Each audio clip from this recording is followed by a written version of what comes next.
Hello and a very warm welcome on this CNN IBN special. Very rare honor today to be sitting across an absolute legend of modern sport, not just modern tennis. Thank you very much.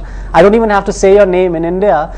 If you say Boris Backer, you do realize the sort of cult following you have in this country. Do you have any idea of what Boris Backer means to millions of fans in this country? Not really. I mean, I have great feedback. I'm a lot on social media these days, and most of my followers come from India. I haven't played in this country many times, unfortunately. I haven't been here for years, but I know tennis is a very important part of your sporting culture.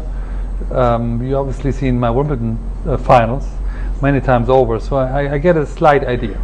You know, Boris, you were here in 1998. Just before we started recording, we were talking about that. You came and played here actually in 1998 in Chennai, and you do remember the applause and the love that was showered on you. What are your memories of playing competitive tennis in India? That was a long time back. First of all, it was very hot. I remember it being so humid hot that you couldn't leave the hotel. In your practice session, you changed 3 times the shirt within a half an hour. And they put me on at night, and even though the sun was gone, it was still very muggy, almost humid. And so after long rallies, you're trying to catch your breath. But obviously, that's because we played in the south, in Chennai. But I felt a very warm reception. I felt that being there for the first time, I should have come earlier. I should have come and made India more part of my tennis schedule. Obviously, demands don't help, and playing all around the world with tennis doesn't help. Yes. But I feel that tennis is very important in India. Looking at the world tennis at the moment, there are 4 players who stand out from the pack. Which one of those 4 players do you personally enjoy watching the most? Well, I'm a big Roger Federer fan, but being a tennis commentator, you're supposed to stay neutral. But I just think this guy is amazing. On the other hand, I truly respect Djokovic. What he's done the last 2 years. He's born and raised in war-torn Serbia. He's had a difficult childhood, but he found a way, to be on top of the mountain now for the 2nd year running, and that you have to give credit to such a big fighter. Well, I miss Nadal. If you ask my wife why she's watching tennis, it's not because of Federer, it's because of Nadal. He's just a super guy, very unfortunate with an injury, but hopefully he comes back next year in full force. And the 4th guy is Andy Murray. Living in London, I know how important Andy Murray is for the Brits. That finally he's won his first Grand Slam, and that was in a way the first Grand Slam for a British player in 76 years. Imagine, that's a country that has Wimbledon and has Queens and all these other great events. So I respect him as well for coming through under this burden of expectations and pressure. I mean, tennis on the men's side is very exciting. You have a couple of guys that play fascinating tennis, have great personalities, and they're always good for a story or two. You mentioned tennis and where it is in at the moment. There are these 4 players who've broken away from the pack in a sense. Each of them won a slam this year. Roger Federer, of course, has this great record. I know it's tough to compare eras, but is this a sort of golden era for tennis, or was the era in which the Beckers, the Edbergs, the Wielanders, the Lendls, McEnroes, guys of that nature played? Well, I'd like to think my era was golden. But truth of the matter is that the last almost 10 years have been very good on the men's side. I call Roger Federer the best tennis ambassador we've ever had. He's so long, so good in the 17 Grand Slams. He does press conferences in 4 or 5 languages after. He's extremely friendly to all his fans, and he's still a Wimbledon champion at the tender age of 31. Where most of his competitors are 25 or younger. Yes. Partly because of him, but partly because of the rivalries he's had. First of all with Nadal. The Grand Slam finals he's had at Wimbledon, and the Australian Open, and Wimbledon at the French. I mean, they played Grand Slam finals for years to come, and I think that rivalry, 2 different personalities, 2 different styles, 2 different looks, made tennis just grow out of just a tennis bubble. It became a big international sport again. Yes. And then Djokovic has taken over the mantle, and Murray. On the other hand, everybody remembers Borg. Everybody remembers McEnroe. few people remember even Boris Backer. Yeah, So I'd say a few people. the 80s was special too, when Yes. we've almost put tennis on the financial map. You know, tennis became financial very rewarding in the 80s because of the players I mentioned, and then obviously Agassi and Sampras in the 90s, they helped bring it to another level. Yes. So I think there are a number of players why are the reason why tennis is so successful. You mentioned Roger Federer as a great ambassador for the sport, but also the greatest achiever in the sport in many ways. 17 slams. He's won everything there is to win. He's won on all surfaces. He's won all the majors. In history, since you do have a keen sense of the sport that you played historically as well, do you believe Roger Federer is the greatest player to have played this sport? I would never say that by anybody, because you cannot compare generations. He's the most successful. He's won the most. I call him the most charming. He's got millions of fans all around the world. But was he better than Borg on clay? Was he better than McEnroe on grass?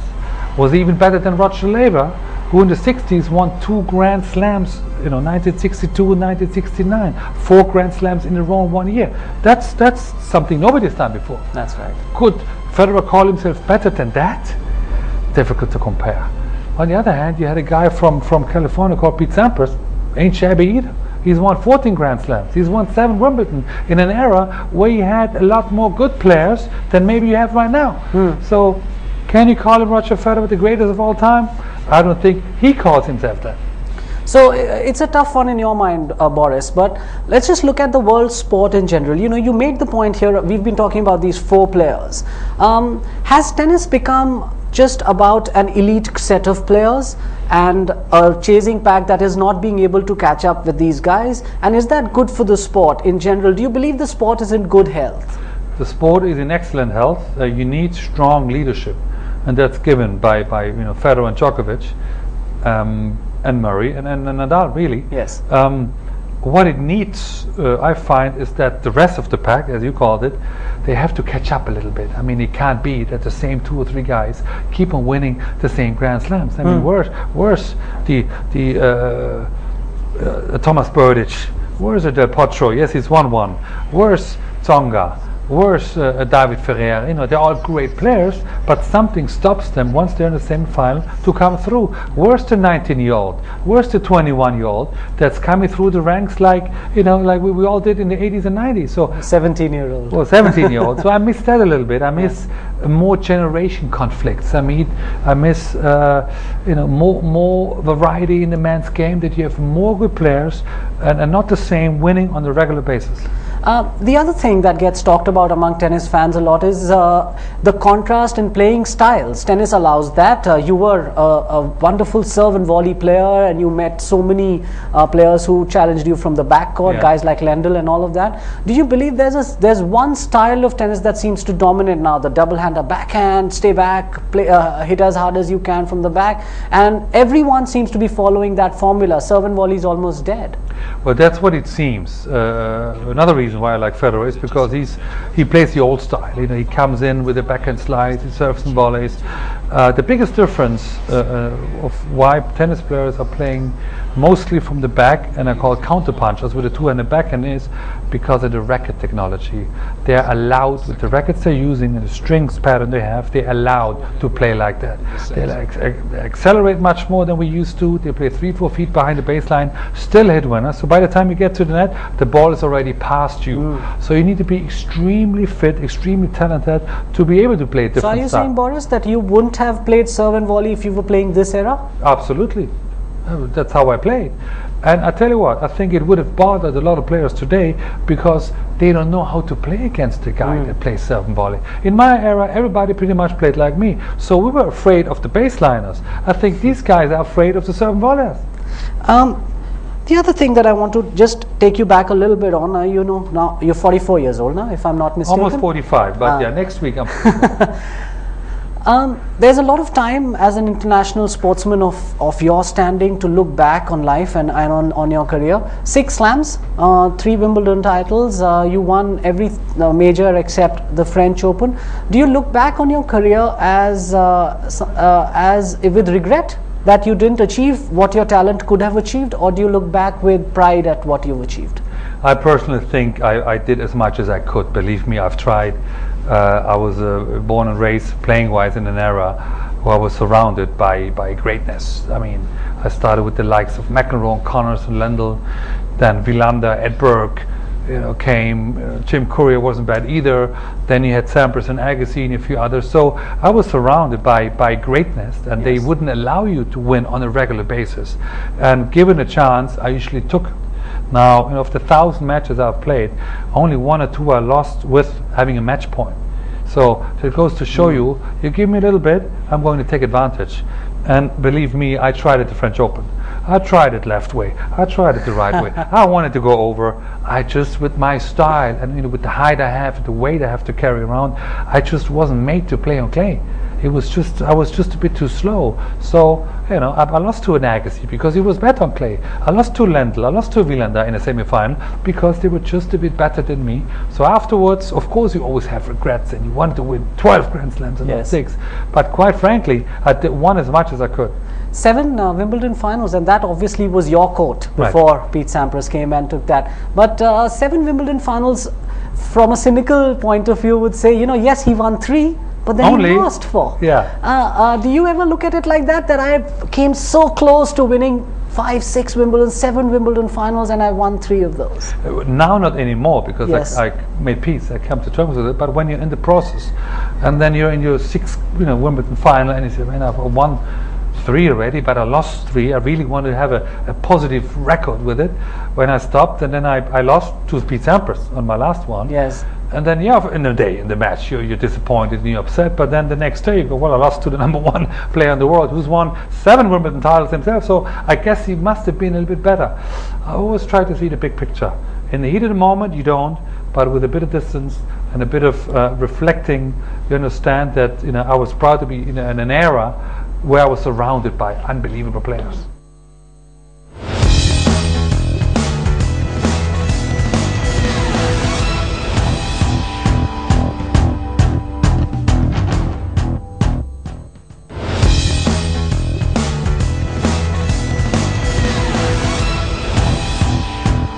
You sound very mature now, Boris. I mean, at 45 is about time.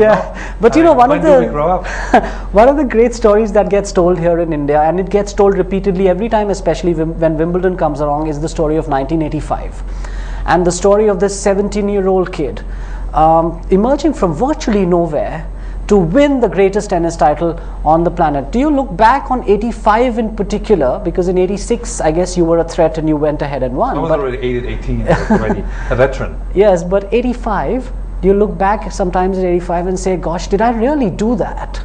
Well, I do. And the older I get and the more away age-wise I get from it, and the more I talk about tennis, the more fascinating it is for me, because at the time, Wilander was 17 and Chang was 17 and McEnroe was 19. You had a number of teenagers winning Grand Slams. Yes. Nowadays, everybody is in their mid-20s.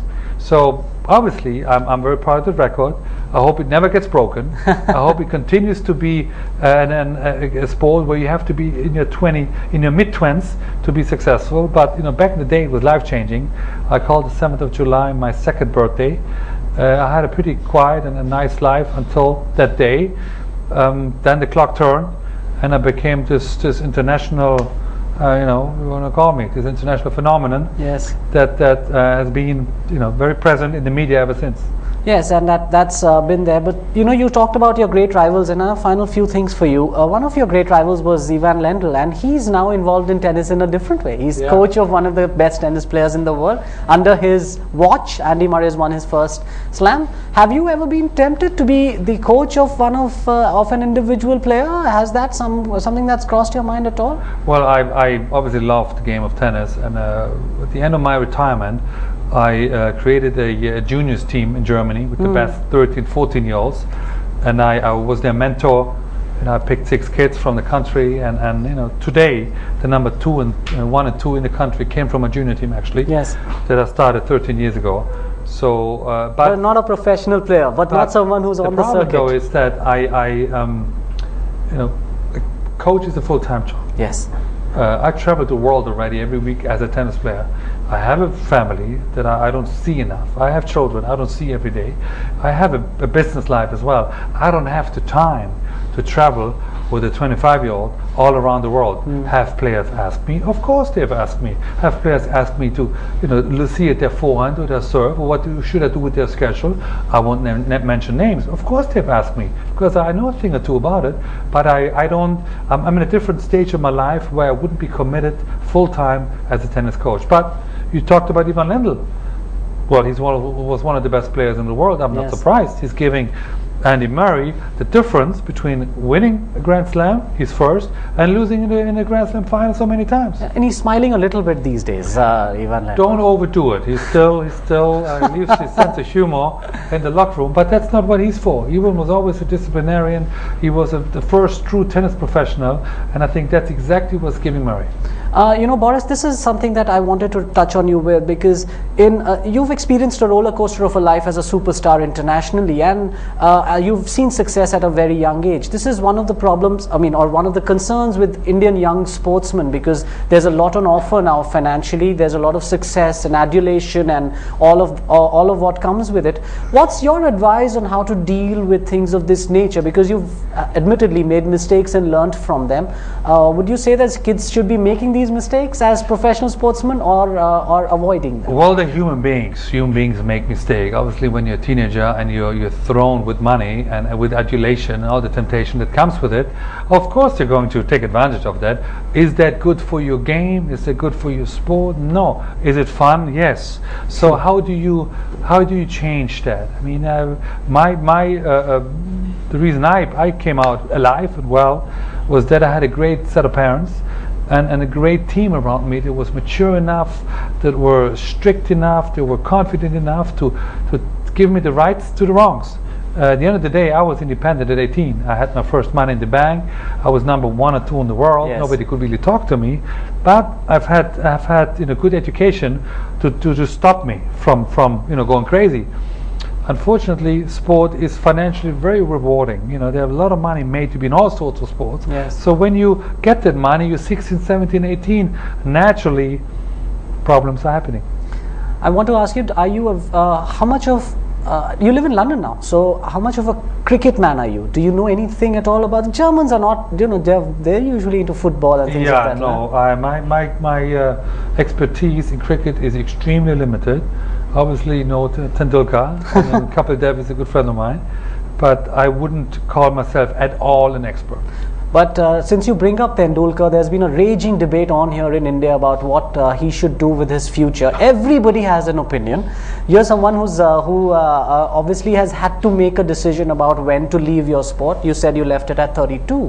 What would be your advice to him about how he should plan his exit? Well, first of all, I think Tendulkar had an incredible career and is going to be just fine.